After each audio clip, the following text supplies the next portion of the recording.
നമസ്കാരം. എല്ലാവരും സുഖമായിരിക്കുന്നു എന്ന് വിശ്വസിക്കുന്നു. ഇതൊരു ക്രിസ്മസ് സ്പെഷ്യൽ എപ്പിസോഡായിട്ട് വേണമെങ്കിൽ കാണാം. ക്രിസ്മസിനോടനുബന്ധിച്ചായിരിക്കും ഈ വീഡിയോ എങ്ങനെയാണെങ്കിലും ചെയ്യാൻ സാധിക്കുന്നത്. നമ്മുടെ ചാനലിലെ 14ാമത്തെ മൾട്ടി ബാഗർ വീഡിയോയിലേക്ക് എല്ലാവർക്കും സ്വാഗതം. നിങ്ങൾ നിങ്ങൾ തന്നുകൊണ്ടിരിക്കുന്ന എല്ലാ സപ്പോർട്ടിനും ഒരുപാട് നന്ദി. ഒത്തിരി ആളുകൾ നമ്മുടെ ചാനലിനെ ശ്രദ്ധിക്കാൻ തുടങ്ങിയിരിക്കുന്നു. നല്ല കമൻറ്റുകളും ലഭിക്കുന്നുണ്ട്. ഒരുപാട് നന്ദി. ഇന്നത്തെ നമ്മുടെ മൾട്ടി ബാഗർ കാൻഡിഡേറ്റ് ഫിനാൻഷ്യൽ സെക്ടറിൽ നിന്നുള്ള ഒരു സ്റ്റോക്കാണ്. ഫിനാൻഷ്യൽ സെക്ടർ എന്ന് പറയുമ്പോൾ നമ്മുടെ മനസ്സിൽ വരുന്നത് ഒരു മൈക്രോ ഫിനാൻസ് കമ്പനി, അല്ലെങ്കിൽ ഒരു പ്രൈവറ്റ് ബാങ്ക്, അല്ലെങ്കിൽ ഒരു NBFC അങ്ങനെയൊക്കെ ആയിരിക്കും. പക്ഷേ ഇന്നത്തെ നമ്മുടെ മൾട്ടിബാഗർ കാൻഡിഡേറ്റ് ഒരു ടെക്നോളജി കമ്പനിയാണ്. Finance technology company. Finance technology എന്ന് പറയുമ്പോൾ ഫിനാൻഷ്യൽ സർവീസ് കമ്പനികൾ അവരുടെ കസ്റ്റമേഴ്സിന് സർവീസുകൾ കൊടുക്കുന്നതിനായി ഉപയോഗപ്പെടുത്തുന്ന ടെക്നോളജികളാണ്.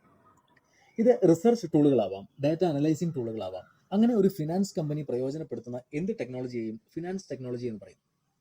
ഇന്നത്തെ നമ്മുടെ കമ്പനിയുടെ പേര് കേഫിൻ ടെക്നോളജീസ് എന്നാണ്. സത്യം പറഞ്ഞാൽ ഈ കമ്പനി എൻ്റെ ഫൈൻഡിംഗ് അല്ല. മറ്റൊരു ടെലഗ്രാം ഗ്രൂപ്പിൽ നിന്നും ആണ് ഞാൻ ഈ കമ്പനിയെ പറ്റി ആദ്യമായി കേൾക്കുന്നത്. സുബിൻ എന്ന ഞാൻ ഏറെ ബഹുമാനിക്കുന്ന ഒരു ടെക്നിക്കൽ അനലിസ്റ്റ് ആണ് ഈ കമ്പനിയെ പറ്റി ആദ്യമായി ഞാൻ കേൾക്കുന്നത്. ചാർട്ട് നല്ലതായിരുന്നു, പക്ഷെ ഞാൻ കണ്ടെത്താത്ത സ്റ്റോക്ക് ആയതുകൊണ്ട് വീഡിയോ ചെയ്യുന്നത് മോശമാണെന്ന് ഞാൻ വിചാരിച്ചു.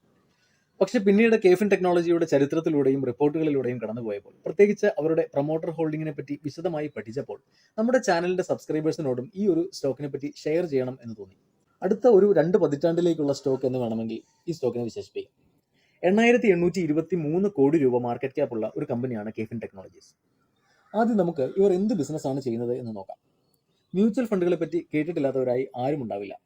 ഞാൻ തന്നെ എല്ലാ വീഡിയോയിലും ഞാൻ സെബി രജിസ്റ്റേർഡ് അനലിസ്റ്റ് അല്ലെന്നും AMFI registered mutual fund advisor ആണെന്നും പുതുതായി മ്യൂച്വൽ ഫണ്ട്സ് സ്റ്റാർട്ട് ചെയ്യാനായി എന്നെ സമീപിക്കൂ, ഞാനായിരിക്കും നിങ്ങളുടെ ഇൻവെസ്റ്റ്മെന്റ് അഡ്വൈസർ എന്നൊക്കെ പറയുന്നത് കേട്ട് നിങ്ങൾക്ക് തന്നെ ബോറടിക്കുന്നുണ്ടാവും.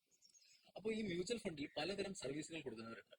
ഉദാഹരണത്തിന്, നമ്മൾ SIP ആയി കൊടുക്കുന്ന പൈസ ഷെയറുകളിൽ ഇൻവെസ്റ്റ് ചെയ്യേണ്ട ഉത്തരവാദിത്തം അസറ്റ് മാനേജ്മെന്റ് കമ്പനി അഥവാ AMCയുടേതാണ്. ഇതിനിടയിൽ ഒരു കാര്യം ഞാൻ പറയാൻ വിട്ടുപോയി. മ്യൂച്വൽ ഫണ്ട് പുതിയതായി സ്റ്റാർട്ട് ചെയ്യാൻ ആർക്കെങ്കിലും ആഗ്രഹമുണ്ടെങ്കിൽ എന്നെ സമീപിക്കുക, ഞാനായിരിക്കും നിങ്ങളുടെ ഇൻവെസ്റ്റ്മെന്റ് അഡ്വൈസർ. വീണ്ടും ബോറടിപ്പിക്കുന്നില്ല. അതുപോലെ തന്നെ മ്യൂച്വൽ ഫണ്ടുകളെ പറ്റി മാത്രം സംസാരിക്കുന്ന ഒരു ഫേസ്ബുക്ക് കൂട്ടായ്മ നമുക്കുണ്ട്. മ്യൂച്വൽ ഫണ്ട്സ് മലയാളം എന്നാണ് അതിന്റെ പേര്. അതിന്റെ ലിങ്ക് ഞാൻ ഡിസ്ക്രിപ്ഷൻ ബോക്സിൽ കൊടുക്കുന്നുണ്ട്. താല്പര്യമുള്ളവർ ജോയിൻ ചെയ്യുക. എന്റെ നമ്പറും ഞാൻ ഇവിടെ കൊടുക്കുന്നുണ്ട്. മ്യൂച്വൽ ഫണ്ടിനെ പറ്റിയുള്ള നിങ്ങളുടെ ഡൗട്ടുകളും പുതുതായി മ്യൂച്വൽ ഫണ്ട് ആരംഭിക്കുന്നതിനും. അപ്പോൾ നമ്മൾ പറഞ്ഞുകൊണ്ടിരുന്നത് മ്യൂച്വൽ ഫണ്ട്സിൽ സർവീസുകൾ കൊടുക്കുന്ന ഒത്തിരി ആളുകളുണ്ട്. ഉദാഹരണമായി പറയുകയാണെങ്കിൽ AMC. അതുപോലെ മ്യൂച്വൽ ഫണ്ടുകളുടെ അനുദിന കാര്യങ്ങൾ നോക്കാനായി ട്രസ്റ്റി എന്ന ആൾക്കാരുണ്ട്. അതുപോലെ മ്യൂച്വൽ ഫണ്ടുകൾക്ക് സർവീസ് കൊടുക്കുന്ന മറ്റൊരു ഇന്റർമീഡിയറിയാണ് രജിസ്ട്രാർ ആൻഡ് ട്രാൻസ്ഫർ ഏജൻസ്. ഈ രജിസ്ട്രാർ ആൻഡ് ട്രാൻസ്ഫർ ഏജൻസ് അഥവാ RTA റോൾ എന്താണെന്ന് നമുക്ക് നോക്കാം. ഒരു മ്യൂച്വൽ ഫണ്ട് അക്കൗണ്ടിൽ ഒരു ഇൻവെസ്റ്റർ നടത്തുന്ന എല്ലാ ട്രാൻസാക്ഷനുകളെയും ട്രാക്ക് ചെയ്യുക, റെക്കോർഡ് ചെയ്യുക എന്നതാണ് ട്രാൻസ്ഫർ ഏജൻസിന്റെ RTA ജോലി. അത് പുതിയ SIP തുടങ്ങുന്നതാവാം, SIP സ്റ്റോപ്പ് ചെയ്ത ക്യാഷ് പിൻവലിക്കുന്നതാവാം, ഒരു സ്കീമിൽ നിന്നും മറ്റൊരു സ്കീമിലേക്ക് സ്വിച്ച് ചെയ്യുന്നതാവാം, ബാങ്ക് അക്കൗണ്ടുകൾ ചേഞ്ച് ചെയ്യുന്നതാവാം, പേഴ്സണൽ ഇൻഫോർമേഷൻസ് അപ്ഡേറ്റ് ചെയ്യുന്നതാവാം. ഇങ്ങനെ മ്യൂച്വൽ ഫണ്ട് ഹൗസുമായുള്ള ഇടപാടുകൾ രേഖപ്പെടുത്തുന്ന ഒരു നോട്ട്ബുക്കാണ് RTA അഥവാ രജിസ്ട്രാർ ആൻഡ് ട്രാൻസ്ഫർ ഏജൻസ് എന്ന് വേണമെങ്കിൽ പറയാം. ഈ രജിസ്ട്രാർ ആൻഡ് ട്രാൻസ്ഫർ ഏജന്റ് എന്ന റോളാണ് കേഫിൻ ടെക്നോളജിയുടെ ഒന്നാമത്തെ പ്രവർത്തന മേഖല. അപ്പോൾ നമ്മൾ വിചാരിക്കും ഈ രജിസ്ട്രാർ ആൻഡ് ട്രാൻസ്ഫർ ഏജന്റായി ഒരുപാട് കമ്പനികൾ ഉണ്ടാവുന്നു, അല്ലേ? ഇല്ല എന്നാണ് അതിൻ്റെ ഉത്തരം. ഇല്ല എന്നതാണ് വാസ്തവം. ഇന്ത്യയിലെ എല്ലാ മ്യൂച്വൽ ഫണ്ടുകളുടെയും registrar and transfer agent RTA എന്ന് പറയുന്നത് 2 കമ്പനികൾ മാത്രമാണ്. ഒന്ന് CAMS എന്ന് പറയുന്ന കമ്പനി, 2 കേഫിൻ ടെക്നോളജീസ്. NSDLും CDSLും ഡിപ്പോസിറ്ററി സർവീസസ് കൈയടക്കി വെച്ചിരിക്കുന്നത് പോലെ ഇതും ഒരു ഡിയോപോളി ബിസിനസ്സാണ്. ലേറ്റസ്റ്റ് ഡാറ്റ പ്രകാരം ഇന്ത്യൻ മ്യൂച്വൽ ഫണ്ടുകളുടെ ഏറ്റവും വലിയ ഇൻവെസ്റ്റർ സൊല്യൂഷൻസ് പ്രൊവൈഡറാണ് KFin technologies. Investor solutions provider എന്നാൽ മ്യൂച്വൽ ഫണ്ട് കമ്പനികളും ഇൻവെസ്റ്റേഴ്സും തമ്മിലുള്ള ഇടപാടുകൾക്കായി ടെക്നോളജികൾ പ്രൊവൈഡ് ചെയ്യുന്ന കമ്പനി എന്നർത്ഥം. 45 അസറ്റ് മാനേജ്മെന്റ് കമ്പനികളുള്ളതിൽ 26നും ഇൻവെസ്റ്റർ സൊല്യൂഷൻസ് പ്രൊവൈഡ് ചെയ്യുന്നത് കേഫിൻ ടെക്നോളജീസ് ആണ്. ഇന്ത്യയിൽ അവസാനമായി ആരംഭിച്ച 22 മ്യൂച്വൽ ഫണ്ടുകളിൽ 15 എണ്ണത്തിനുമ്പോഴാണ് ക്യാംസിനും കേഫിനിലും നടുവിൽ ആരാണ് മികച്ചത് എന്ന് മനസ്സിലാക്കുക. ഇഷ്യൂവർ സൊല്യൂഷൻസ് ബിസിനസ്സിൽ മാർക്കറ്റ് ലീഡറാണ് KFin technologies. KFin technologies investor solutions provide ചെയ്യുന്നത് 5300 കോർപ്പറേറ്റ് ക്ലയന്റുകൾക്കാണ്, മ്യൂച്വൽ ഫണ്ടുകൾ അല്ലാത്ത ക്ലയന്റുകൾ ഉൾപ്പെടെ. നമ്മൾ ഇതുവരെ കണ്ടത് കേഫിൻ ടെക്നോളജിയുടെ മേജർ ബിസിനസ് എന്ന് പറയുന്നത് ഇന്ത്യയിലെ മ്യൂച്വൽ ഫണ്ട് ഇൻവെസ്റ്റർ സൊല്യൂഷൻസും ഇഷ്യൂവർ സൊല്യൂഷൻസുമാണ്. എന്നാൽ ഇനി ഞാൻ പറയാൻ പോകുന്നത് കേഫിൻ ടെക്നോളജീസ് ഫിനാൻഷ്യൽ സർവീസ് ഇൻഡസ്ട്രിയുടെ വമ്പിച്ച അവസരങ്ങളെ മുന്നിൽ കണ്ടുകൊണ്ട് നടത്തുന്ന ബിസിനസ് എക്സ്പാൻഷൻ പ്ലാനുകളെ പറ്റിയാണ്. ഇന്ത്യയിൽ മ്യൂച്വൽ ഫണ്ട് ഇൻവെസ്റ്റർ സൊല്യൂഷൻസും ഇഷ്യൂവർ സൊല്യൂഷൻസും പ്രൊവൈഡ് ചെയ്യുന്നത് പോലെ മറ്റ് രാജ്യങ്ങളിലേക്ക് ഈ സർവീസ് വ്യാപിപ്പിക്കാൻ കേഫിൻ ടെക്നോളജീസ് തയ്യാറെടുക്കുന്നു. അത് ആരംഭിച്ചു കഴിഞ്ഞു എന്നതാണ് വാസ്തവം. സിംഗപ്പൂരിലും മലേഷ്യയിലും ഹോങ്കോങ്ങിലും കാനഡയിലും കേഫിൻ ടെക് സർവീസുകൾ കൊടുത്തു തുടങ്ങിക്കഴിഞ്ഞു. അതുമാത്രമല്ല, ഓൾട്ടർനേറ്റീവ് ഇൻവെസ്റ്റ്മെന്റ് ഫണ്ടുകൾക്കും പെൻഷൻ ഫണ്ടുകൾക്കും പ്രൈവറ്റ് റിട്ടയർമെന്റ് സ്കീമുകൾക്കും ബോണ്ട് മാർക്കറ്റുകൾക്കുമെല്ലാം ഇൻവെസ്റ്റർ സൊല്യൂഷൻസ് കൊടുക്കാനുള്ള പ്ലാനിലാണ് കേഫിൻ ടെക്നോളജീസ് ഇപ്പോൾ ഉള്ളത്. എൻ്റെ അഭിപ്രായത്തിൽ 2 പ്രയോജനങ്ങളാണ് ഈ നീക്കം വഴി കേഫിൻ ടെക്നോളജീസിന് ഉണ്ടാവുക. 1, ഇന്ത്യൻ മ്യൂച്വൽ ഫണ്ട് മാർക്കറ്റിനോടുള്ള റവന്യൂ ഡിപ്പെൻഡൻസി കുറയ്ക്കാൻ ഇത് സഹായിക്കും. 2, വിദേശ രാജ്യങ്ങളിൽ വളരെയധികം സ്വീകാര്യതയുള്ള ഇൻഷുറൻസ് പെൻഷൻ ഫണ്ടുകളിലേക്ക് കടക്കുന്നത് വഴി വളരെ വലിയ ബിസിനസ് സാധ്യതകളാണ് കേഫിൻ ടെക്നോളജീസിന് മുന്നിൽ തുറന്നു കിട്ടുന്നത്. നിലവിൽ ഇന്ത്യയിലും മലേഷ്യയിലും ഹോങ്കോങ്ങിലുമായിരുന്നു കേഫിന് ക്ലയൻസുകൾ ഉണ്ടായിരുന്നതെങ്കിൽ 2003 ഏഷ്യയ്ക്ക് പുറത്തെ ആദ്യത്തെ ക്ലയന്റിനെ പിടിക്കാൻ കേഫിൻ ടെക്നോളജീസിന് സാധിച്ചു. കാനഡയിൽ നിന്നാണ് ഏഷ്യയ്ക്ക് പുറത്തെ ആദ്യത്തെ ക്ലയന്റിനെ കേഫിൻ ടെക്നോളജീസിന് കിട്ടിയിരിക്കുന്നത്. ഇന്ത്യ കണ്ട ഏറ്റവും വലിയ IPO ആയ LIC IPOയുടെ RTA registrar and transfer agent KFin technologies ആയിരുന്നു. പറയാനാണെങ്കിൽ ഇനിയുമുണ്ട് കേഫിൻ ടെക്നോളജീസിന്റെ മേന്മകൾ. ഇന്ത്യയിൽ 245 അസറ്റ് മാനേജേഴ്സിൽ നിന്നായി 411 alternative investment ഫണ്ടുകൾക്ക് KFin technologies service കൊടുക്കുന്നുണ്ട്. 37% മാർക്കറ്റ് ഷെയർ ആണ് കേഫിൻ ടെക്നോളജീസിന് ഈ മേഖലയിലുള്ളത്. ഇന്ത്യയിലെ നാഷണൽ പെൻഷൻ സിസ്റ്റത്തിന്റെ റെക്കോർഡ് കീപ്പിംഗ് ഏജൻസികളായ 3 കമ്പനികളിൽ ഒന്ന് കേഫിൻ ടെക്നോളജീസ് ആണ്. കേഫിൻ ക്ലയന്റുകൾക്ക് പ്രൊവൈഡ് ചെയ്യുന്ന മറ്റൊരു സർവീസാണ് ഇൻവെസ്റ്റ്മെന്റ് പ്ലാറ്റ്ഫോമുകൾ. അതായത് കേഫിന് ഒരു ക്ലയന്റിന് സർവീസ് പ്രൊവൈഡ് ചെയ്യുന്നത് പ്ലാറ്റ്ഫോമുകളിലൂടെയാണ്. ചുരുക്കി പറഞ്ഞാൽ ക്ലയന്റിന്റെ ഇൻവെസ്റ്റ്മെന്റ് നീഡ് എന്തുമാവട്ടെ, മ്യൂച്വൽ ഫണ്ടുകളായാലും ഡയറക്റ്റ് സ്റ്റോക്ക് ഇൻവെസ്റ്റ്മെന്റ് ആയിക്കോട്ടെ, ആൾട്ടർനേറ്റീവ് ഇൻവെസ്റ്റ്മെന്റ് ഫണ്ടുകളായിക്കോട്ടെ, വെൽത്ത് മാനേജ്മെന്റ്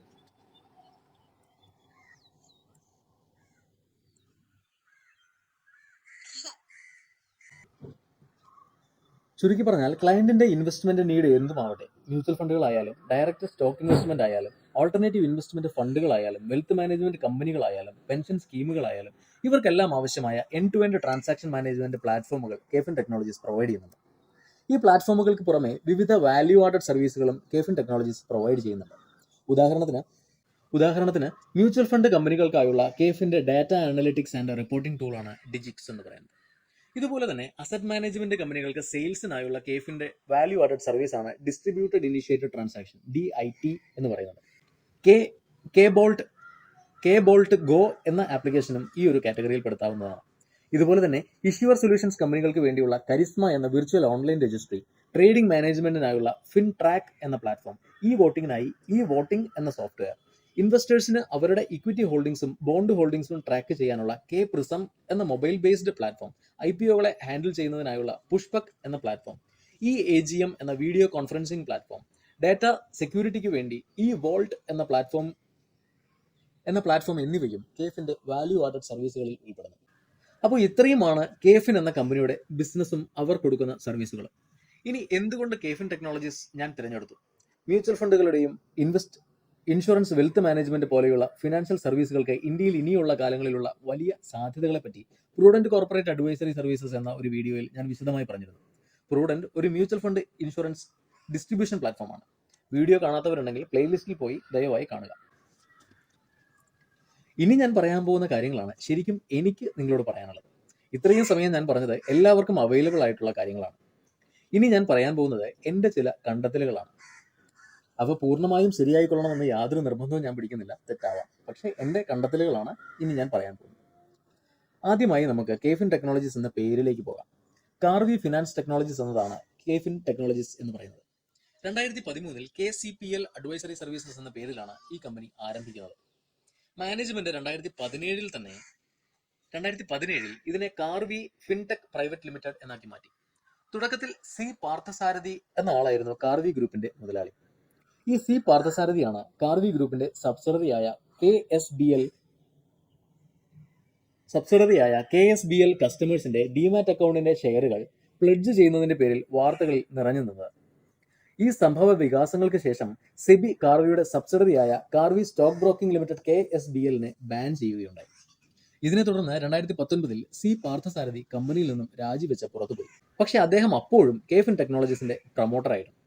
2018 കേഫിൻ ടെക്നോളജീസിലേക്ക് സിംഗപ്പൂർ ആസ്ഥാനമായി പ്രവർത്തിക്കുന്ന പ്രൈവറ്റ് ഇക്വിറ്റി ഇൻവെസ്റ്റ്മെന്റ് കമ്പനിയായ General Atlantic Singapore fund Karvy ഗ്രൂപ്പിലേക്ക് വരുന്നത്. കാർവിയുടെ 83.25% ഷെയറുകളും GASF എന്ന General Atlantic Singapore fund acquire ചെയ്തു. സി പാർത്ഥസാരഥി ഗ്രൂപ്പിന് 16.75% ഷെയർ ഹോൾഡിംഗ് ഉണ്ടായിരുന്നു 2018. 2019 സി പാർത്ഥസാരഥി ഡയറക്ടർ ബോർഡിൽ നിന്നും പുറത്തു പോവുകയുണ്ടായി. സി പി ഗ്രൂപ്പിൽ നിന്നും മറ്റൊരാളും പിന്നീട് കാർവി ഫിൻടെക്കിന്റെ ഡയറക്ടർ ബോർഡിൽ വന്നിട്ടുമില്ല. 2020 ജാനുവരിയിൽ കെ ഫിൻടെക് സി പി ഗ്രൂപ്പിനെ നോൺ പ്രൊമോട്ടേഴ്സായി റീക്ലാസിഫൈ ചെയ്തു. അതായത് സി പി ഗ്രൂപ്പ് കെ ഫിൻടെക്കിൽ 16.75% ഷെയർ ഹോൾഡിംഗ് ഉള്ള ഒരു പ്രൈവറ്റ് ഇൻവെസ്റ്റർ മാത്രമായി മാറി. 2020 തന്നെ സി പി ഗ്രൂപ്പ് അവർക്ക് കെ ഫിൻടെക്കിലുള്ള അധികാരങ്ങളൊക്കെ GISFന് എഴുതി കൊടുത്തു. 2021 കോട്ടക് മഹീന്ദ്ര ബാങ്ക് കെഫിൻ ടെക്നോളജീസിന്റെ 10% സ്റ്റേക്കുകൾ വാങ്ങി. നിലവിൽ സി പാർത്ഥസാരഥിയുടെ കൈവശം കെഫിൻ ടെക്കിന്റെ 1.17%, അദ്ദേഹത്തിന്റെ കമ്പനിയായ കോംപാർ എസ്റ്റേറ്റിന്റെ കയ്യിൽ 10.82% ഷെയറുകളുമാണുള്ളത്. ഇത് മാത്രമാണ് ഈ കമ്പനിയിൽ ഞാൻ കാണുന്ന റിസ്ക്. സി പാർത്ഥസാരഥിയുടെ കൈവശമുള്ള 11% അവർ എന്തെങ്കിലും ഓപ്പൺ മാർക്കറ്റിൽ വിൽക്കുകയാണെങ്കിൽ അത് ഒരു അമിതമായ സപ്ലൈക്ക് കാരണമാകാം. പക്ഷേ ഇത്രയും ബുള്ളിഷായ ഒരു കമ്പനിയുടെ ഷെയർ പെട്ടെന്ന് തന്നെ തിരിച്ചു കയറും എന്ന് ഉറപ്പാണ്. ഞാനിത് പറഞ്ഞുകൊണ്ടിരിക്കുമ്പോൾ തന്നെ കഴിഞ്ഞ ദിവസങ്ങളിൽ കെഫിൻ ടെക്കിന്റെ കുറച്ച് ശതമാനം ഓഹരികൾ സിംഗപ്പൂർ ആസ്ഥാനമായുള്ള ജനറൽ അറ്റ്ലാന്റിക് കമ്പനി വിറ്റൊഴിവാക്കുകയുണ്ടായി. ഇതും ഒരു റിസ്ക് ആണ്. പക്ഷേ കെഫിൻ ടെക് വരും ദിവസങ്ങളിൽ തന്നെ ശക്തമായി തിരിച്ചു കയറി വരും എന്നാണ് എൻ്റെ പ്രതീക്ഷ. ഇത് സംഭവിക്കുമോ ഇല്ലയോ എന്ന് എനിക്കറിയില്ല. എൻ്റെ ഒരു കണ്ടെത്തൽ ഞാൻ പറഞ്ഞു എന്ന് മാത്രം. ഈ ഒരു ത്രെട്ട് ഒഴിച്ചാൽ ഒരു ലോങ് ടേം മൾട്ടിബാഗർ ആകാനുള്ള സർവ്വ ലക്ഷണങ്ങളുമുള്ള ഒരു സ്റ്റോക്കാണ് കെഫിൻ ടെക്നോളജീസ്. നിങ്ങളുടെ അഭിപ്രായങ്ങൾ കമന്റുകളായി രേഖപ്പെടുത്തുക. ഇനി നമുക്ക് കെഫിൻ ടെക്നോളജീസിന്റെ ചാർട്ട് ഒന്ന് നോക്കാം. വീക്ക്ലി ചാർട്ടാണ് ഞാൻ എടുത്തിരിക്കുന്നത്. ഇവിടെ നമുക്ക് കാണാൻ സാധിക്കുന്നത് നല്ല സ്ട്രെങ്തോട് കൂടി ഹയർ ഹൈസ് എടുത്ത് മുന്നോട്ട് പോയിക്കൊണ്ടിരുന്ന കെഫിൻ ടെക് പെട്ടെന്ന് ഒരു സഡൻ ബ്രേക്ക് ഇട്ട് താഴോട്ട് വരുന്നതാണ്. നിലവിൽ 485 രൂപയിലാണ് ഇത് ട്രേഡ് ചെയ്യുന്നത്. 580-560 ലെവൽ ബ്രേക്ക് ചെയ്യുന്നതോടെ നല്ല ഒരു മൊമെന്റത്തിലേക്ക് കെഫിൻ ടെക്നോളജീസ് കടക്കും. കഴിഞ്ഞ ദിവസങ്ങളിലെ ലോയായ 460 ലെവലുകളായിരിക്കും കെഫിൻ ടെക്നോളജീസിന്റെ നല്ല സപ്പോർട്ടുകളായി ആക്ട് ചെയ്യുക. അപ്പോൾ ഒരിക്കൽ കൂടി ഓർമ്മിപ്പിക്കട്ടെ, ഞാനൊരു ആംഫി രജിസ്റ്റേർഡ് മ്യൂച്വൽ ഫണ്ട് അഡ്വൈസറാണ്. പുതിയതായി മ്യൂച്വൽ ഫണ്ടുകൾ സ്റ്റാർട്ട് ചെയ്യാൻ ആഗ്രഹമുള്ളവർ എന്നെ സമീപിക്കുക. എൻ്റെ കോൺടാക്ട് നമ്പർ ഇതാണ്. കോട്ടയം, എറണാകുളം, ചേർത്തല പരിസരങ്ങളിൽ ആരെങ്കിലും ഉണ്ടെങ്കിൽ നേരിട്ട് കണ്ട് മ്യൂച്വൽ ഫണ്ടുകളെ പറ്റി സംസാരിക്കണമെങ്കിലും ഈ നമ്പറിൽ കോൺടാക്ട് ചെയ്യുക. ഞാൻ ന്യൂ ഇയർ വരെ നാട്ടിലുണ്ടാവും. അതിനിടയിൽ എപ്പോഴെങ്കിലും നമുക്ക് കണ്ട് സംസാരിക്കാം. മ്യൂച്വൽ ഫണ്ടുകളെ പറ്റിയുള്ള നിങ്ങളുടെ എല്ലാ ഡൗട്ടുകളും ക്ലിയർ ചെയ്യാം. Happy investing.